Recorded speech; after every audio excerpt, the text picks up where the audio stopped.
Hey guys, this is Matt with BleepinJeep.com. Today I'd like to show you how to change your power steering pump. But first, let me tell you about my website, BleepinJeep.com. Go there, check it out. It's all the best off-road videos of YouTube in one spot without all the boring stuff. I could really use your help to add more video. It's a lot of content to sort through. Alright, so to change your power steering pump, let's get started. Alright, so here it is, the power steering pump. This is on a straight 6 4.0. Off of a Jeep Cherokee, but you'll also find those on Wranglers. And even if you don't have a 4.0 straight 6, it'll probably be really similar to this. First thing I'm going to do is take out anything in the way. Right here, you might take out your air box. I'm going to take off this filter just so I can get a wrench in here and have clearance. It'll make it a little easier for me.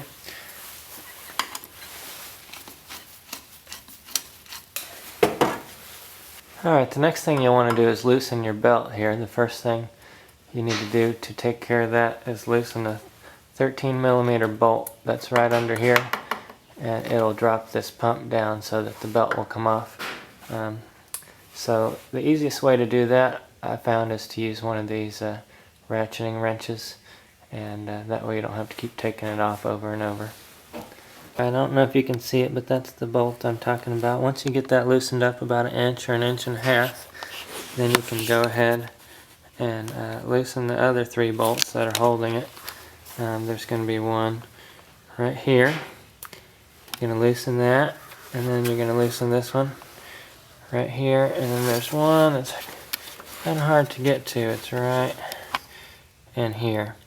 You'll loosen those 3, and then you'll be able to slide this down and your belt will come off.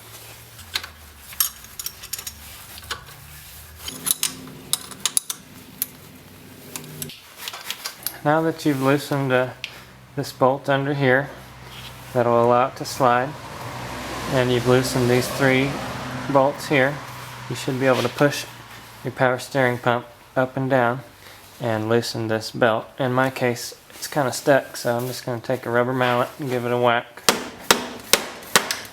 There we go. And now this belt should be able to slide right off. There we go. Alright, so now if I was just changing the belt, I would just loosen these like I've done here, but since I'm going to take it off, I need to take these bolts completely out. But before I do that, I'm going to take the hoses loose. There's a 16mm wrench that goes on this hose connection to take it off here. And on the other side, right, I don't know if you can see that right here, it's just a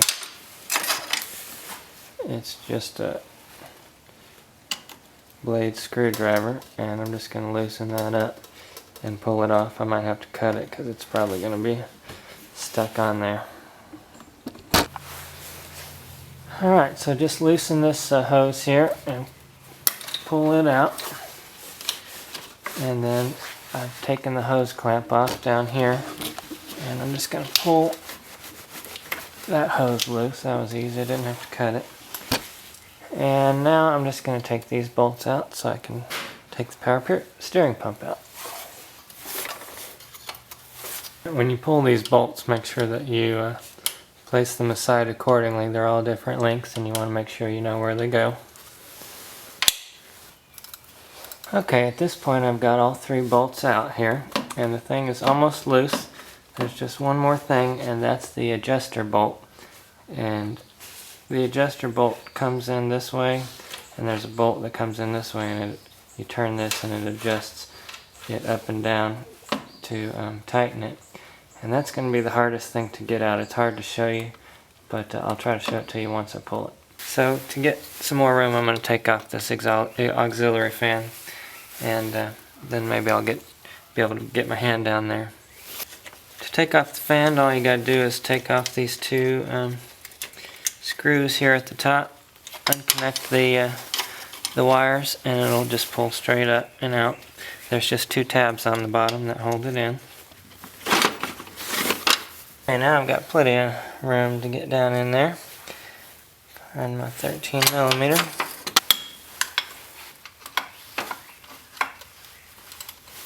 Okay, here's that little bolt I was talking about that holds down the adjustment. And when I told you 3 bolts earlier, I was wrong. That one has to be loosened as well before you can move this assembly up and down, and that's why I had to use the rubber mallet. Totally forgot about that one, and that's because for like 10 years I didn't even have that nut on there.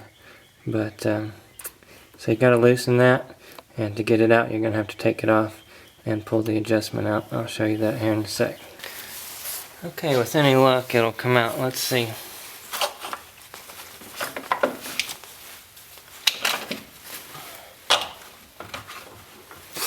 There we go. Okay, here's that adjustment screw that I was trying to show you. Basically this, let me see if you can see that. Basically this screw goes in and out and adjusts the tension on that thing. So if you can, just leave that in there, and basically that little bolt goes right through there, and a nut goes on the back side, and that holds your power steering pump, and it slides back and forth like this whenever you turn this screw.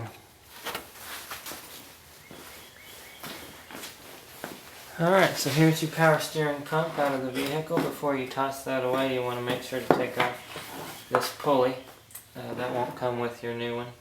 So let's do that now. When you go to the store to get your new pump, make sure to get a pulley puller installation kit. That part number at AutoZone is 27031, and it's specifically for power steering pumps. So the first thing you want to do is take out this piece, and this is going to go right here. This piece is going to go right in here, and then you've got a little ring that goes around the top of that. Now you're just going to crank this down, and when you do so, it's going to push the pulley, or I guess pull it, right off of your pump.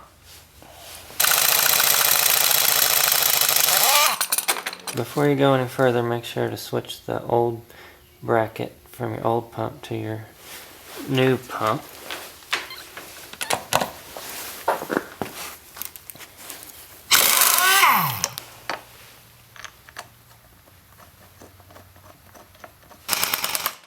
Now you want to use the installation tool that came with your kit. Just take your pulley, set it on top, screw this down in here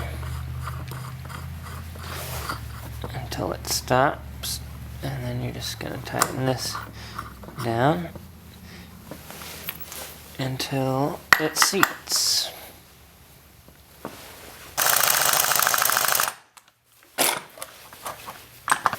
Actually, you don't want it to seat, but just get it down far enough. You can use your old pump as a guide. You can see that line right there. It's about, maybe an 1/8 inch from hitting here. If you suck it down too far, it'll actually stop. Won't be able to turn anymore. So just use that as a guide. I'll finish the rest by hand here, and that way I can be more precise with it.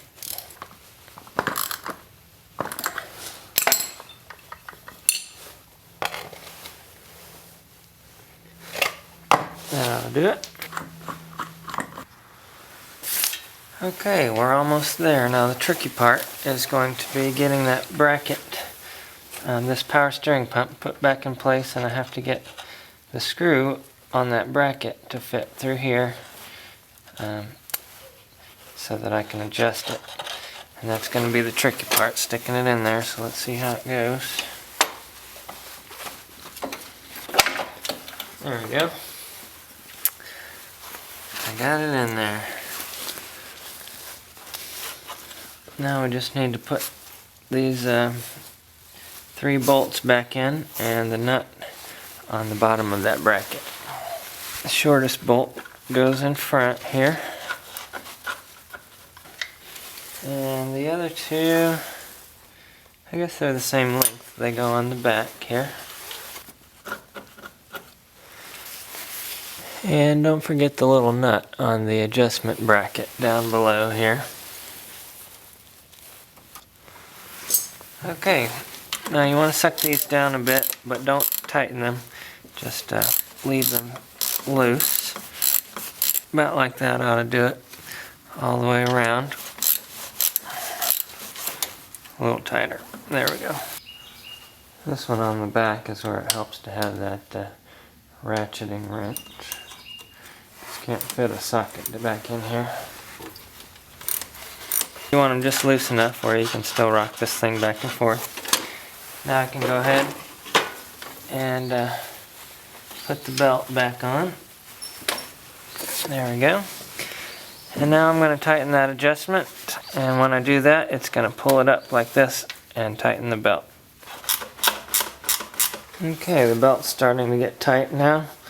I usually just kind of go by feel. You want it tight, but not so tight that it's going to snap or break.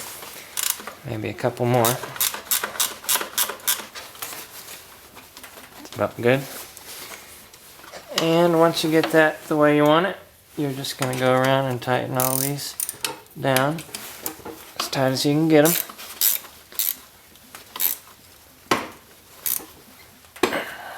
Okay, your new power steering pump should come with a little tiny O-ring, and that's to replace the high pressure line O-ring here.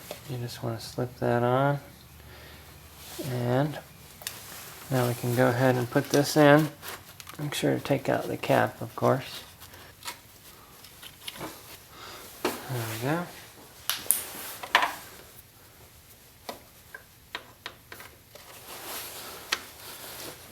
Make sure not to booger those threads, trying to get that back in.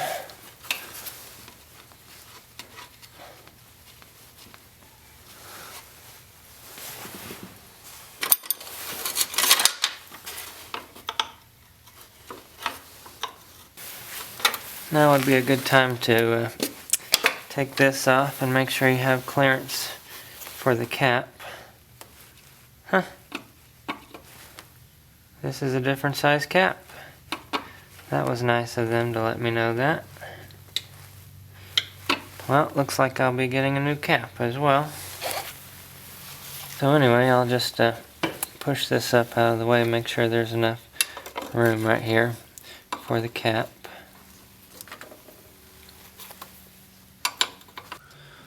Okay, while I'm at it here, I'm going to go ahead and flush the system. For that, you're going to leave the cap on there on the bottom connection hose.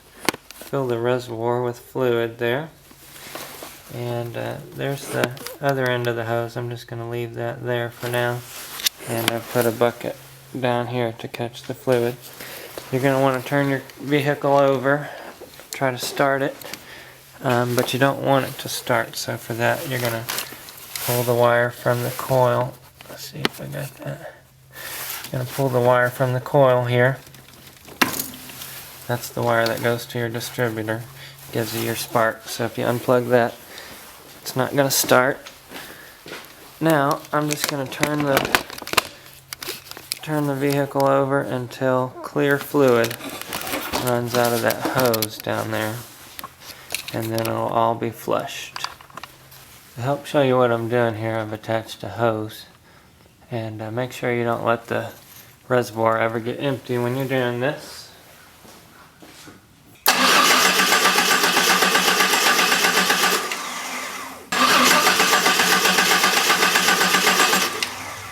Okay, well the first flush method is not working for me, so we're going to go to option number 2.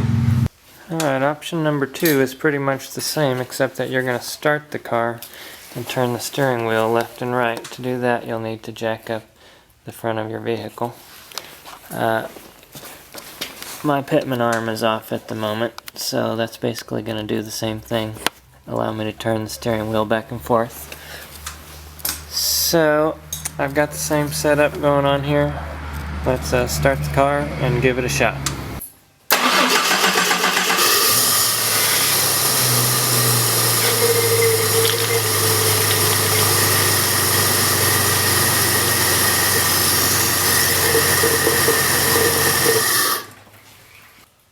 Wow, there's a lot of pressure in there.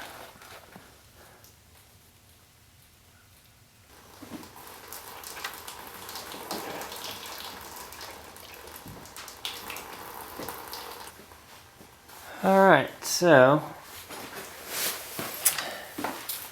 if I completely ignore the instructions altogether, which is basically what I've done, I guess those are pretty much useless. But if you don't, I found if you don't start the car and just turn the steering wheel back and forth, you can accomplish the same thing without spitting fluid 20 feet in the air. So let's give that a shot.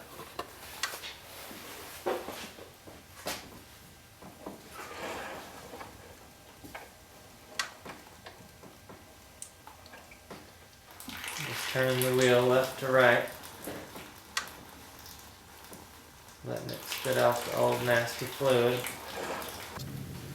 Okay, so after completely disregarding the directions, I finally got somewhat of a clear fluid coming out here just by leaving the car off, lifting the front of the vehicle, and turning the wheel left to right.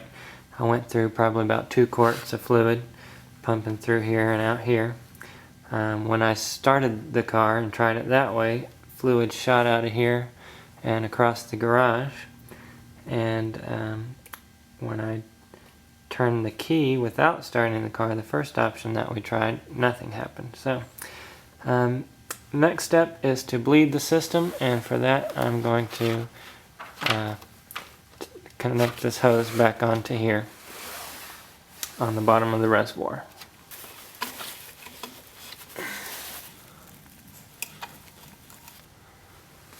Okay, so I've got the hose clamp back on, everything's put back together with the power steering pump, and I can go ahead and bleed the system. But before I do, I'm going to put everything else back together, like the intake and the little fan that we took off over here. So let's do that.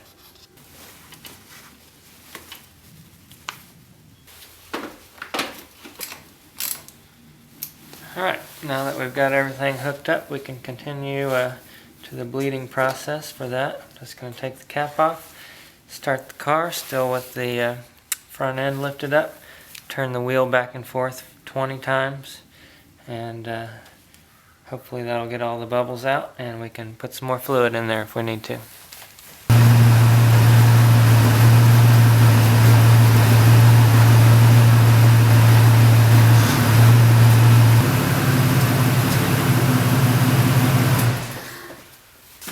Alright, I've done that 20 times now, and now all I need to do is get a cap. Everything looks good. I've bled it out. Once I get my steering hook back together, I'm going to put it down on the ground, bleed it out some more, go back and forth, and check the fluid one more time. Alright, I appreciate it. Thanks for watching. My name is Matt with BleepinJeep.com. Please check out my website, BleepinJeep.com, for all the best off-road videos YouTube has to offer in one spot. BleepinJeep.com. Thanks.